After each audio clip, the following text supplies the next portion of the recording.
Hello, this is Matt on the Moon Lambo channel. Ripple says it's exploring DeFi. Here's how XRP could join the hottest craze in crypto. That's the headline from a brand spanking new piece from Daily Hodl, dailyhodl.com. And of course, Ripple is joining the quote-unquote hottest craze. They are the cool kid in the classroom. They're doing all the flyest things. So there's a lot to say about this, actually. And, we've got some stuff here from David Schwartz, who, of course, is Ripple's CTO, co-creator of the XRP ledger. But before we get rocking and rolling here, if you would please delicately tap the like button, I would certainly appreciate it if you'd be willing to do so. It's an easy thing that you can do to support the Moon Lambo channel if you don't completely hate it. And it doesn't cost anything. And also go ahead and subscribe to the Moon Lambo channel, because if you do, we could be friends. Maybe even best friends. All right, into the content now. And I wanted to share this with you too. Cryptocurrency exchange Uphold, which I'm a fan of. I've been using them a couple years now. They tweeted this out. They wrote, "The last photo in your camera roll is the logo for your new crypto. What is it?"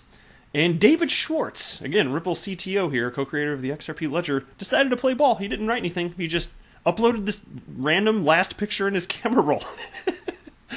What is this? What is this vegetable-looking thing here? Veggies are gross, man. Carnivore all the way here. See, he's got some yellow tree dicks right here also. Yum, yum, yum. And then Uphold responded, "Nice try. We know those are cakes." That'd be nice. Moving on now. Shout out to Martin Volk, a member of the XRP community, who sent this article my way directly to my inbox. Thank you very much, good sir. I do appreciate it. Ripple Chief Technology Officer David Schwartz says a San Francisco startup is exploring whether it should offer decentralized finance, or DeFi for short, services to its institutional partners.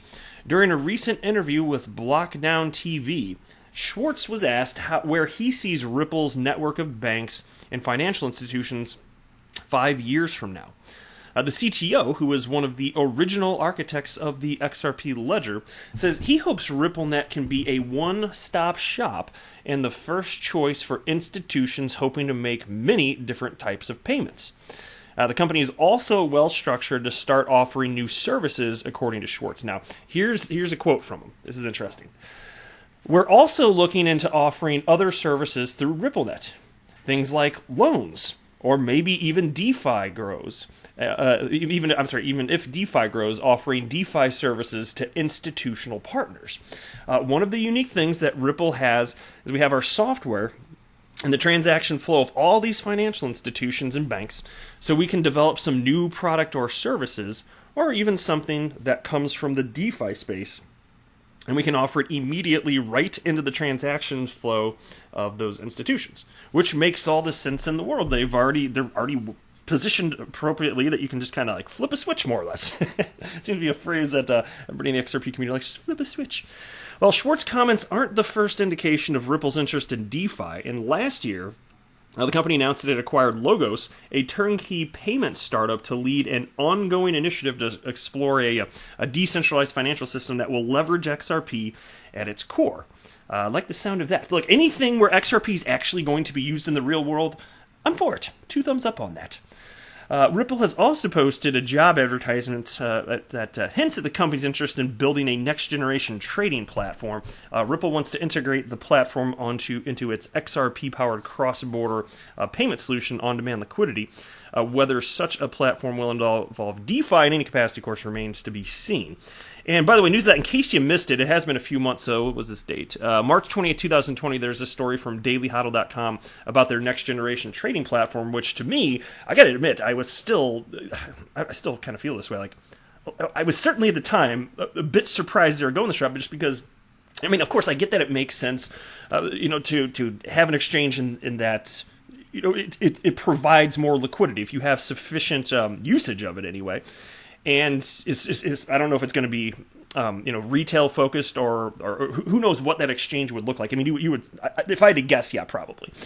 But I was surprised because, I mean, although it makes sense to try and increase XRP liquidity by that means. I was just surprised that they would do it themselves, just because Ripple, I mean, my gosh, you guys know about Brad Garlinghouse's Peanut Butter Manifesto, right? He's against spreading resources too thin. He's all about staying laser focused. That's his whole thing, man. And this is an entirely different business model. So admittedly, I was a little bit surprised. But, I mean, if they can pull it off, they got the right partners, okay. And as long as it's not resulting in any way of them taking their eye off the ball in terms of, the core business here, which is getting XRP to be used in a meaningful way as a bridge currency. So as long as they can do that, okay, fine. It is possible to, like, chew gum and walk. I got it. Seriously, I don't think that Brad Garlinghouse, with his leadership and just knowing how he feels just in general about spreading resources too thin, I can't imagine that he'd be at the helm and that something like that happens where literally they're just going in too many directions. So in theory, it should be fine here, but it remains to be seen exactly, because I don't think, off the top of my head, I don't think I've heard anything else about this platform in the news, since these stores were coming out back in March. But I'm sure we will at some point in the future. It's just, I guess it takes a long time to build this type of infrastructure out here. So we shall see. All good things in time, my friends. Next, here's a piece that's unrelated. I just found interesting, so I thought I'd share it with you. This comes from crypto media outlet You Today, and it's titled "Mike Novogratz recommends having a lot less Bitcoin than gold. Here's why." During his latest appearance on CNBC's Fast Money, Galaxy Digital CEO Mike Novogratz recommended allocating a significantly smaller portion of your portfolio to Bitcoin than to gold because of its volatility. And here's a quote: "My sense is that Bitcoin way outperforms it, but I would tell people to have way less Bitcoin than gold just because of the volatility." Now, look, I personally do not have a financial background. I'm not here to offer financial advice. I never have. I never will. And you shouldn't buy or sell because of anything I say or write, but I am willing to share my opinions.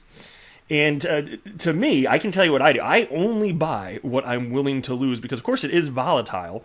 And just in the off chance I'm actually wrong about XRP, and I could not be more confident in XRP being adopted because I'm seeing the direction things are going right now. So as long as there continues to be utility, I'll be happy to continue to hold, keep running this YouTube channel, all that good stuff here. But to me, it doesn't matter, because here's the thing. I think if you start a clock right now, and then you were check back in exactly 10 years, I suspect that the crypto asset class as a whole will dramatically outpace the S&P 500. I really do. Just the entire stock market, if I had to guess, I feel pretty strongly about that, but I'm not going to allocate my personal funds accordingly, because if I'm not right about that, the consequences would be dire, and I'm not going to risk my retirement plan. You know what I mean? I'm just not going to do it. It doesn't matter that I think it's true that crypto is going to dramatically outpace, and I think XRP will be a huge part of that. I'm just personally not willing to do it. And for anybody that's short term, my God, the volatility is just going to wreck you anyway. So to me, what Mike Novogratz said there kind of makes a lot of sense. But the reason Bitcoin will continue to outstrip gold is the world's leading cryptocurrency is still way early in its adoption cycle.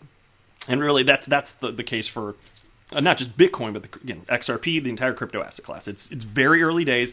I don't care that it's been around over a decade. That's like nothing. It's nothing. Novogratz reiterates that Bitcoin is still hard to buy, which is stifling its price growth, but new on-ramps are being set up to make it easier for different types of investors to gain exposure to the fledgling asset. And here's another quote now. "There is more and more people working on making it easier to buy. Funds being set up, custody being done. At one point, we will get an ETF." Yeah, exchange-traded fund. So I'm sure that will happen, but from a regulatory perspective, I don't know. Just kind of... It seems like those in charge of making these decisions are just kind of chicken. So who knows when? To me, it just seems like it's going to be inevitable, but whatever. Last month, Novogratz mentioned that he preferred Bitcoin over the yellow metal, but he now says that these are both his core holdings. So fair enough, man. It's not like gold's going away, right? I think that's pretty safe.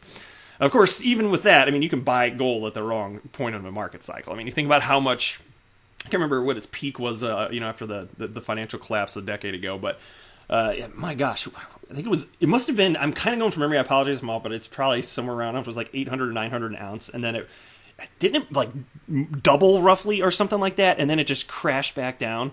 I think it was somewhere, you can Google it if you want the specifics, but that happened. So it's not just the case that, when you invest, there's always risk associated with it, but even then, if you held, like, even at this point, so gold is up today, but still, like, things are volatile. So, there is no free lunch here. But anyway, that's it for this one. Feel free to drop a comment below. Let me know what you think about all of this jazz. I do love hearing from all of you, my friends. I am not a financial advisor. Do not buy or sell anything because of anything that I say or write. That would be a very, very, very bad idea. Until next time, to the moon, Lambo!